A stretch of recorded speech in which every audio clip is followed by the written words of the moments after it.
Mami Noah bersama Abigail. hari ini kita akan sedikit cerita-cerita antara ibu dan anak, mom and daughter, oke? Jadi kali ini Mami Noah akan cerita-cerita dengan Abigail dengan latar belakang tempat tidur. Jadi kami akan share sebelum kita tidur. Jadi moga-moga cerita kita pada hari ini bisa ada manfaat untuk sahabat Noah family di rumah. Oke? Tos dulu. Oke, kita mulai saja bincang-bincang kita kali ini. Dan jangan bosan ya, stay tune. Oke, Be. Pertanyaan pertama. Apa yang membuat Mami tertarik datang ke Merauke? Oke. Jadi, sahabat Noah Family di rumah, saya adalah dokter lulusan Universitas Samratulangi Manado tahun lulusnya 2004. Ya, sudah lama, Be. 2004. Jadi, memutuskan datang ke Merauke itu karena waktu itu kita sebagai dokter umum itu wajib melakukan namanya PTT, pegawai tidak tetap. Jadi itu ada pilihannya, B. Bisa dokter PTT-nya pusat. Ya, bukan itu nanti. Pusat, ini masih bicara dokter umum. Atau pilihannya nanti dokter PTT daerah. Nah, pada waktu itu memang ada teman-teman Mami seperti Uncle Royke sudah datang duluan. Jadi Uncle Royke, Uncle Paul, itu papanya Deo dan sama papanya Kak Vincent itu duluan datang. Kemudian ya sudah, kita Mami bersama ada dua orang teman, Dokter Ida sama Dokter Angel waktu itu akhirnya memutuskan untuk datang PTT di Merauke. Seperti itu. Jadi karena Dokter Royke juga papanya Deo bilang, oh Merauke itu aman, Merauke itu menyenangkan. Jadi ya Mami tertariklah untuk datang meninggalkan Manado untuk datang bekerja mengabdikan diri sebagai dokter umum di Kabupaten Merauke. Gitu, Be. Lanjut, Be. Pertanyaan kedua. Di mana Mami mengabdi sebagai dokter pertama kali? Mengabdi. Iya. Mengabdi. Jadi pada tahun 2004 itu Mami lulus itu, Mami pertama kali itu bekerja di salah satu rumah sakit punya Gemim, itu di Air Madidi itu, rumah sakit Tonsea. Kemudian ada di klinik Katolik yang ada di daerah kampus itu. Nah untuk di Merauke sendiri, Mami PTT pertama kali Mami PTT di Puskesmas Kimam. Jadi untuk sahabat Noah Family di rumah tahu, Kimam itu adalah satu distrik di mana itu dia ada pulau tersendiri. Dia namanya Pulau Yosudarso. Abe tahu nggak Pulau Yosudarso? Belum tahu ya, cari di peta. Jadi itu ya ini Papua ya, seperti gambar ini. Ya, ini di sini. Sini. Kita tunjukin petanya aja ya. Jadi itu Pulau Yosudarso. Kemudian ada di daerah dekat dia daratannya berpisah dengan tanah besar Papua. Jadi dia ada satu pulau yang besar tersendiri, itu namanya Pulau Yosudarso atau Pulau Kolepong atau Pulau Kimam itu namanya. Jadi Mami pertama kali mengabdi di Papua, di Pulau Yosudarso atau Pulau Kolepong namanya, atau distrik Kimam, Puskesmas Kimam. Dan Mami adalah dokter perempuan pertama yang ke situ. Ya. Iya, memang ada dokter perempuan, suami dan istrinya dokter Petrus itu, tapi itu kan di rumah sakit perusahaan. Tapi untuk di Puskesmas Kimam sendiri itu Mami adalah dokter perempuan pertama. Itu sangat pedalaman. Masih zaman itu 2005 itu masih ya tidak seperti sekarang lah ya. Oke, lanjut, Be. Pertanyaan ketiga. Apa suka duka dokter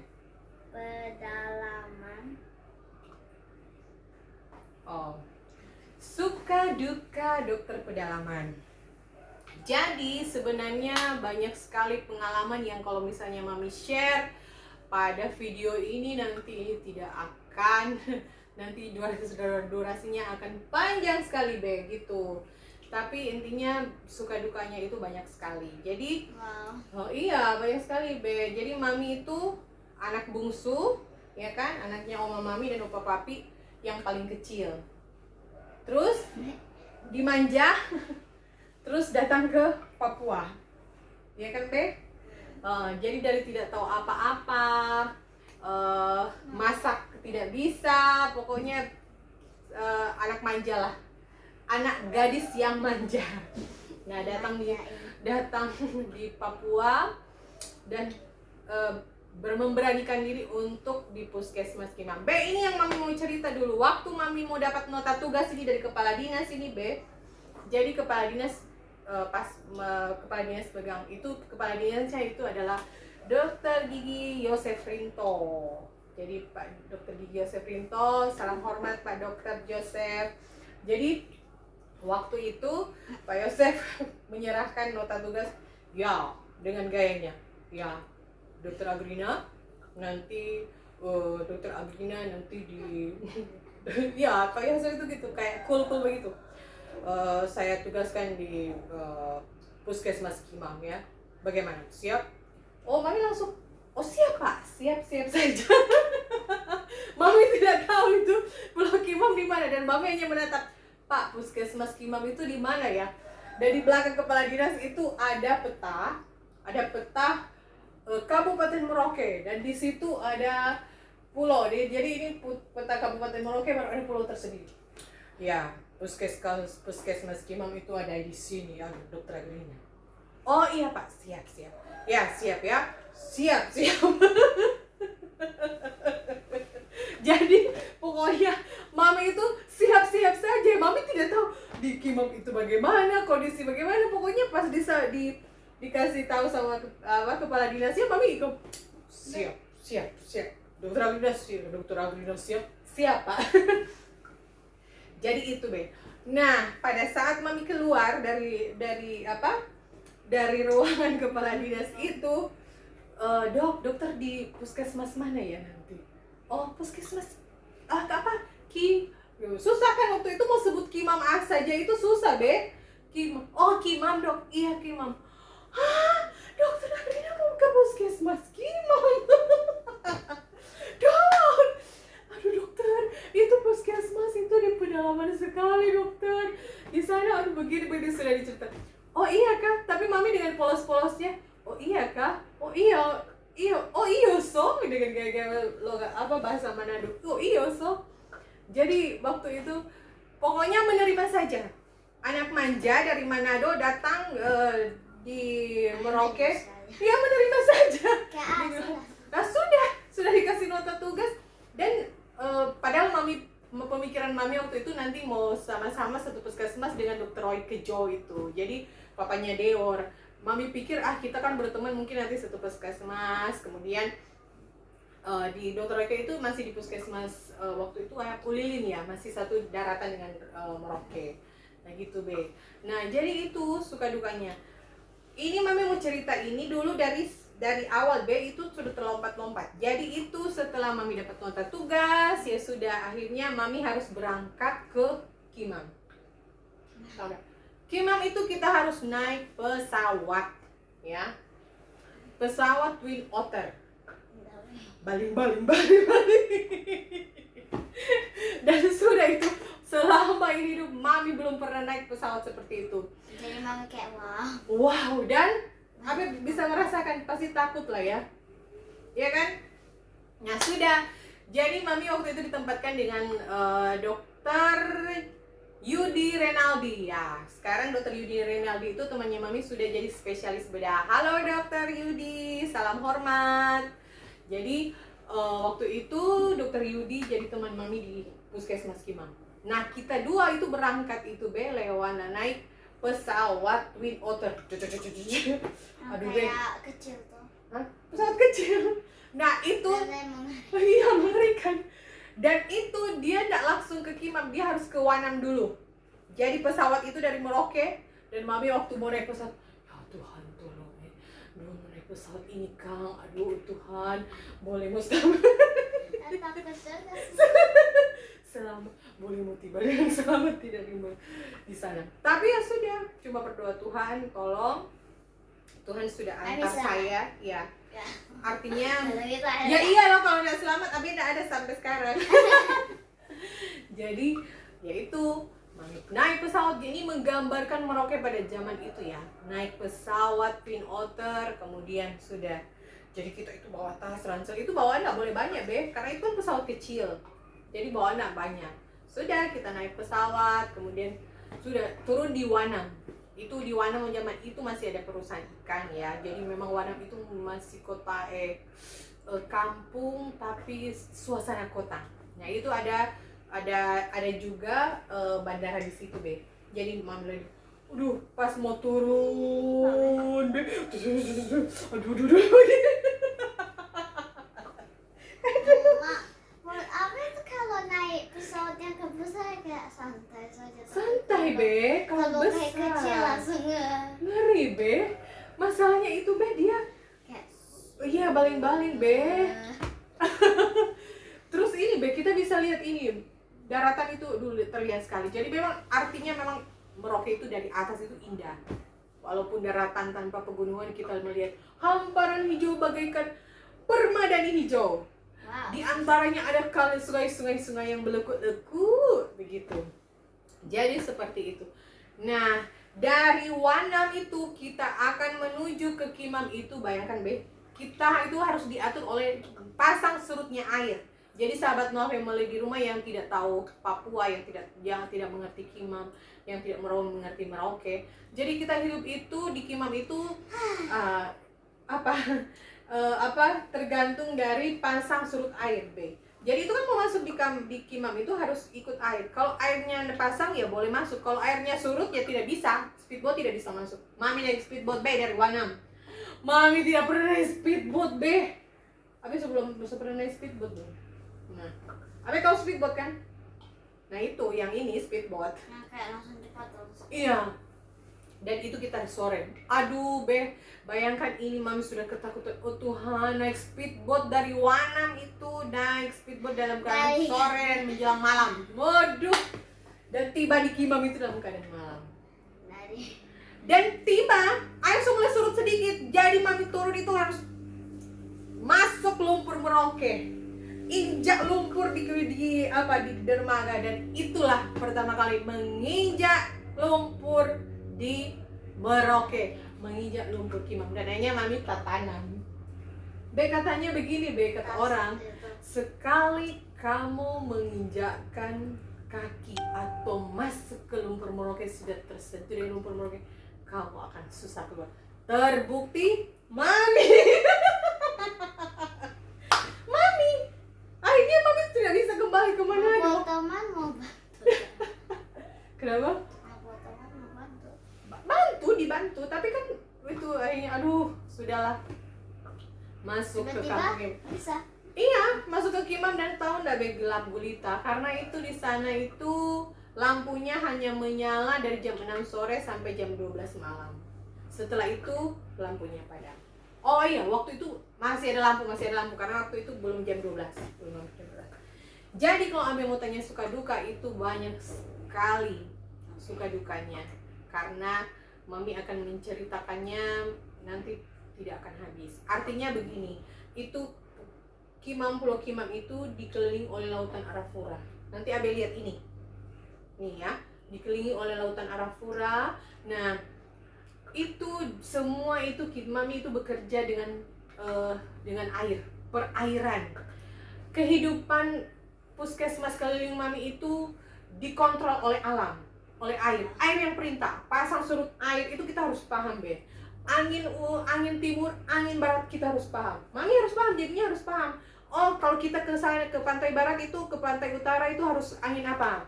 Ke pantai selatan harus angin apa? Itu ada hubungannya dengan ombak be. Kalau kita salah pergi nanti ombak besar, nah itu susah. Jadi kita pergi tidak setiap bulan kita jalan. Jadi harus ada musimnya. Jadi kalau tidak baik ombaknya besar, tinggi ombaknya.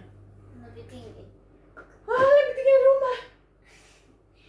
Tinggi dari hotel. Itu kalau mau naik speedboat dengan ombak yang tinggi besar itu bisa kita baling-baling speedboat itu bisa putar dia, baf, dia banting banting ke bawah. Itu mami pernah alami. Sahabat Tua Family di rumah itu saya itu tidak tahu berenang, tapi kalau mau mengingat kisah Jatuh. yang waktu di Kimam, ya, Jatuh. kisah waktu di Kimam itu luar biasa penyertaan Tuhan itu.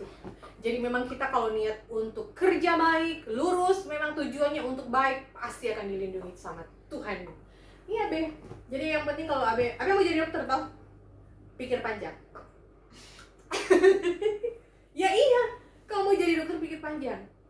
Itu tidak mudah. Bisa berpikir. Bukan bisa berpikir, artinya harus pertimbangkan baik. Artinya menjadi dokter itu, profesi dokter itu tidak semerta-merta seperti pandangan orang yang saat ini misalnya dokter-dokter spesialis sudah bekerja dengan kayak apa menyenangkan atau apa. Tapi lihat proses itu dari sekolah sampai akhirnya dia pengabdian itu harus dilihat itu. Tapi orang yang hanya melihat kesenangan dokter-dokter kayak yang lihat di media sosial yang diposting dokter-dokter itu, aduh, itu hanya fata morgana. Yang dialami itu luar biasa sebenarnya. Iya. Lebih luar biasa deh. Iya, karena kita tidak men-share kesusahan. Dokter itu tidak men-share kesusahan, dokter itu tidak men-share apa yang dialami yang susah, yang berat. Yang dia share itu biasanya adalah yang happy, dengan keluarga happy, atau yang dianya happy, jalan-jalan, traveling. Tapi sebenarnya yang dialami itu di belakang layar itu tidak, jarang sekali di-share di publik. Sedihnya, air matanya, perjuangannya. Nah kali ini Mami memang mau share ke Abe. Artinya karena Abe mau jadi dokter, jadi artinya Abe ada gambaran. Karena Papi bilang, Be, kalau mau jadi dokter itu ke pedalaman. Ya memang, jadi memang walaupun memang tidak sebanyak semua dokter zaman sekarang yang mau ke pedalaman lah ya, tapi saya rasa hati semua dokter itu ingin melayani seperti itu. Dan Mami memilih untuk datang ke Papua, dan Mami yakin bahwa Mami datang ke Papua itu ada tujuan dan sudah dirancangkan oleh Tuhan sendiri untuk datang mengabdi di Papua. Anak yang manja, tidak tahu berenang, ditempatkan di Pulau Yosudarso itu dengan kehidupan dikelilingi oleh perairan. Kalau kita puskesmas keliling, kita harus naik speedboat. Mami harus naik speedboat. Bayangkan Be tidak tahu berenang. Modalnya apa? Bisa tenggelam. Tahu nggak modalnya apa? Speedboat itu kan ada tali tambang itu biasanya diikat di depan. Itu Mami pegang. Biasanya Mami pegang. Ada gen. Tahu nggak gen? Gen tempat isi minyak itu. Minyak tanah. Ada gen. Nanti Mami. Ya ini gen. Orang mana udah bilang ya gen. Nah itu Be. Nah itu kosong, jadi itu tempat isi minyak tanah, bensin. Itu yang kosong itu nanti jadi modal Mami untuk jadi pelampung kalau ada apa-apa di jalan. Kalau ada apa-apa sementara kita di speedboat, ada ombak, ada gelombang tinggi itu bisa pakai dengan gitu. Karena apa? Selat Mariana itu juga kalau pada masa dia musim dia ombak, dia akan ombak picah Be pokoknya. Pokoknya bahasa speedboat. Piu gitu.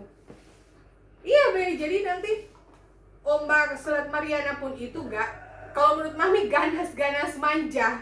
Karena itu di zaman dia, kalau dia pas ombak, apalagi mau menyeberang Be, dari Kima mau ke Wanam, itu di saat ombak, dia basah. Itu hanya berdalam hati, Tuhan tolong lindungi. Mami pernah jalan itu speedboat jatuh. Mesin Johnsonnya jatuh. Itu pernah. Ya, Be. Ya. Mami pernah. Jalan di kanan kiri bisa lihat buaya Be. Buaya yang penting tidak lihat buaya darat. Memang buaya laut dibandingkan buaya darat, masih buaya darat lebih berbahaya. Nah, dia bisa pecah. Itu mami pandangannya beda. Jadi begitu, suka dukanya itu banyak. Makanan susah, jalan kaki. Ada satu kampung itu yang mami harus jalan kaki, sudah naik speedboat, susah, panas terik. Pokoknya waktu itu mami hitam berjerawat banyak sekali, kulit hitam pokoknya be. Tak berbentuk, hilang kecantikan. Karena mami awal memang kalau mami mau post posyandu keliling, pusling kita itu mami pakai topi, pakai yang kayak tuh cuma ninja begini be, tutup muka begini tuh be, pakai kaos tangan, pakai celana jeans, kaos kaki, sepatu apa kayak. Tapi be, Mami tidak. kalau ada mami pikir kalau misalnya ada tiba-tiba ada kecelakaan, kita tiba-tiba speedboat tak putar atau bagaimana, ada ombak besar habis itu kita tak balik, ya mami dalam keadaan begitu susah nak bisa berenang, baru berat begitu. Jadi akhirnya mami pakai celana pendek, akhirnya sudah melindungi kulit, hitam jelek pokoknya. Zaman itu hitam jelek pokoknya, jerawatannya sudah zaman itu begitu be. Jadi pengalaman banyak sekali kita naik speedboat dengan masyarakat, suka duka itu banyak ya. Pertanyaan selanjutnya. Nah, Tuh ini tadi, oh ya keempat. Pertanyaan keempat. Apakah mami pernah sakit di pedalaman?